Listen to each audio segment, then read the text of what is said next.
In today's video, we're going to start a brand new series in terms of how to create a dividend portfolio tracker for your own investments. As part of this series, we will use Google Sheets to create this portfolio tracker.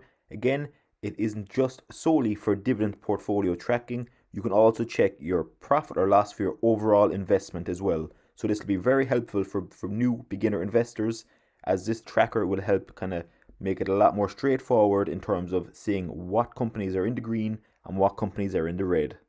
As part of this series, we will use Google Sheets to create this portfolio tracker.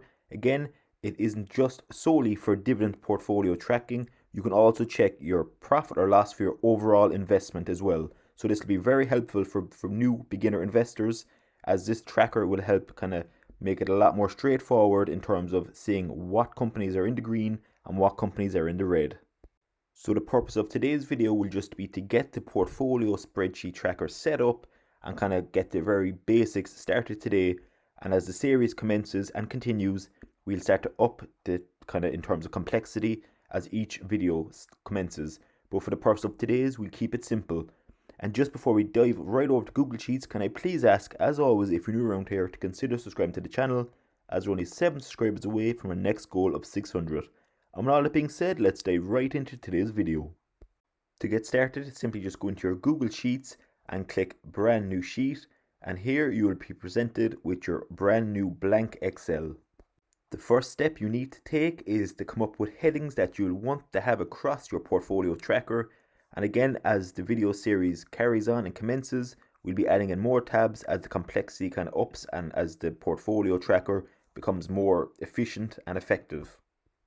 So once you start putting in your headings, I would suggest you start a few lines down, or you could even start at the top and create lines above later on in the video, as we will be needing rows above the headings itself, and you'll see the reason for that later on. So once you actually put in each of the headings, you can put them in bold, change the font size, whatever way you wish, and you can also see now that it's quite hard to read what each of these are saying.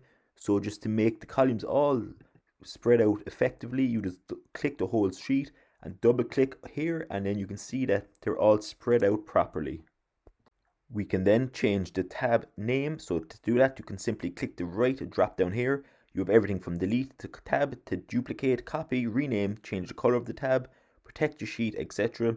So for the purpose of today's video, we're going to just rename, which we've done, to portfolio summary, and we've also clicked the plus button over on the left to add 2 more tabs. Again, we probably won't cover these in today's video, but they'll be definitely needed going forward as this portfolio tracker grows.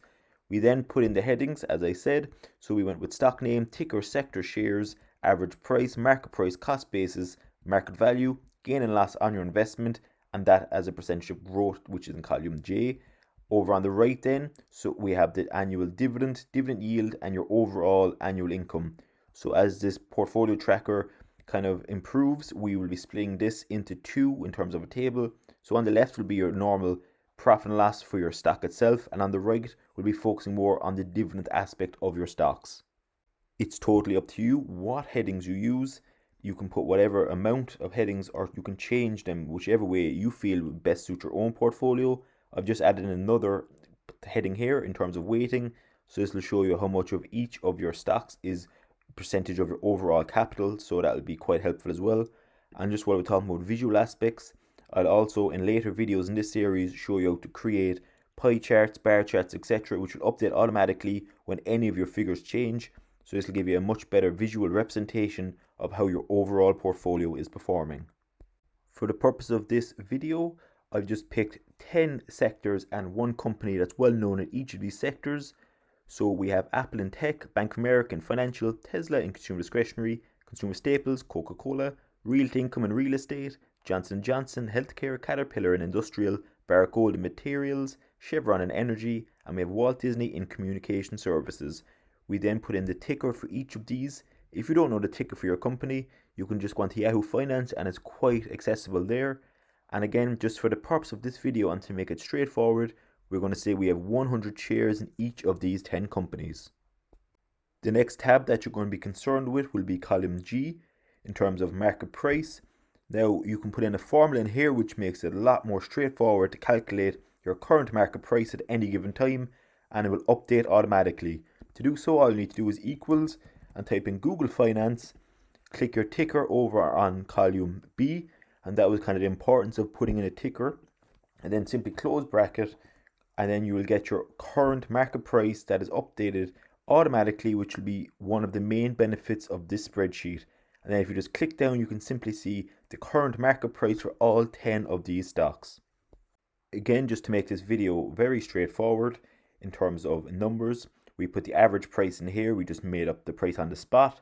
We put some that were below what we actually paid and some were above what we actually paid. So this will give you a fair reflection of a normal realistic portfolio, whereas some are in the green and some will be in the red. We then put the dollar sign, so as you know, the market price for all of these 10 companies are USD. So to simply just put in the dollar sign if you wish, you can highlight which cells you want to edit. You can go up to format, go into number, scroll down to the bottom, you can see Euro, USD, dollar, pounds, etc. Everything is there. So for the purpose of this video, we'll be using USD. The next three columns that we went and edited were firstly the cost basis in column H. Now this all depends on if your broker pays commission or not, but as I use Trading 212, there is no commission or fees associated, so we're going to leave this column at 0. And for example, if you are using Trading 212, you can even delete this column if you wish. But if you use other brokers that majority of them do charge a commission for trading, you can leave this column here. We then went ahead and got the market value in column I. This is simply all you need to do is get your number of shares, so it would be D4 over here, and you multiply that by the current market price in column G, which will give you your overall current market value for any of these companies. We then went below and summed all of this, which gives us an impressive $173,525. It's just a pity that it's not real money.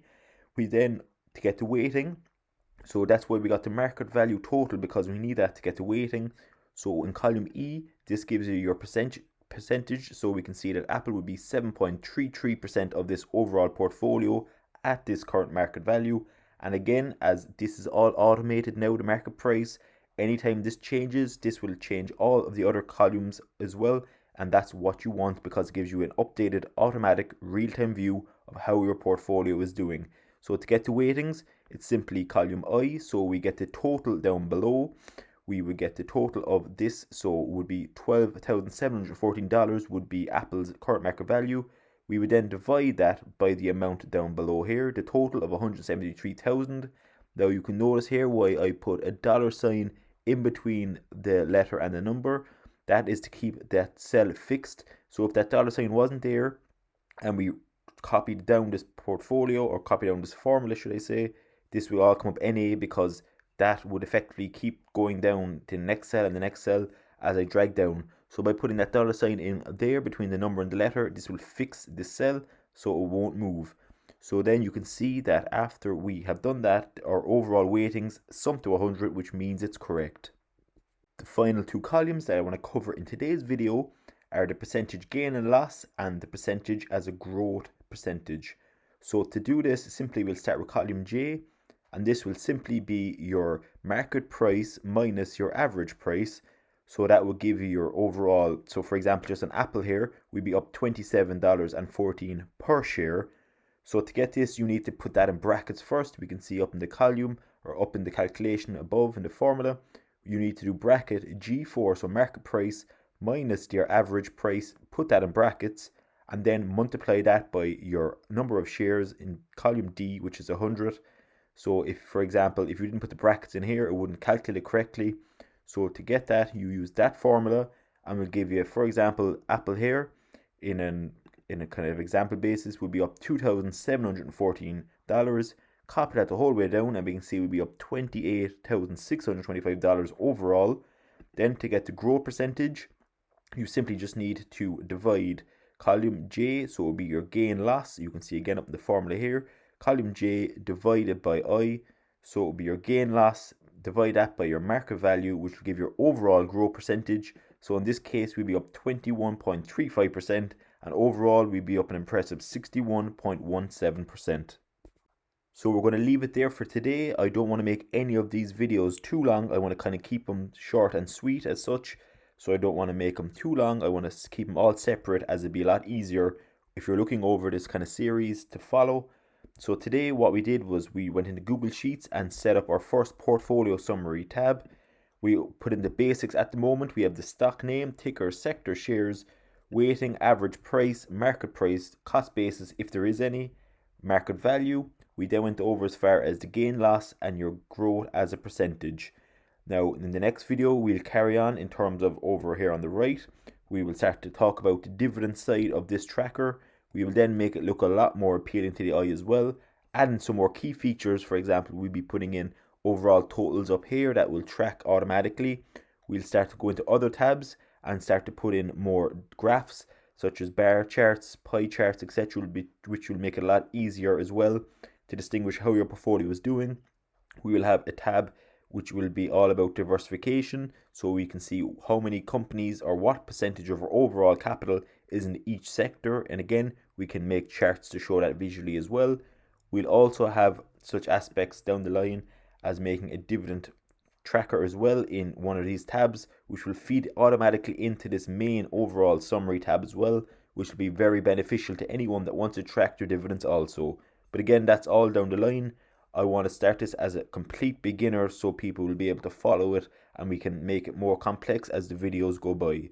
So thanks very much guys. If you found this video anyway helpful or entertaining, it'd be brilliant if you consider liking the video, and as always, if you're new around here, please consider subscribing to the channel for more related videos. And if you have any questions, queries or suggestions, please comment below in this video and I'll be sure to get back to you as soon as possible. Have a good weekend and I will see you all in the next video.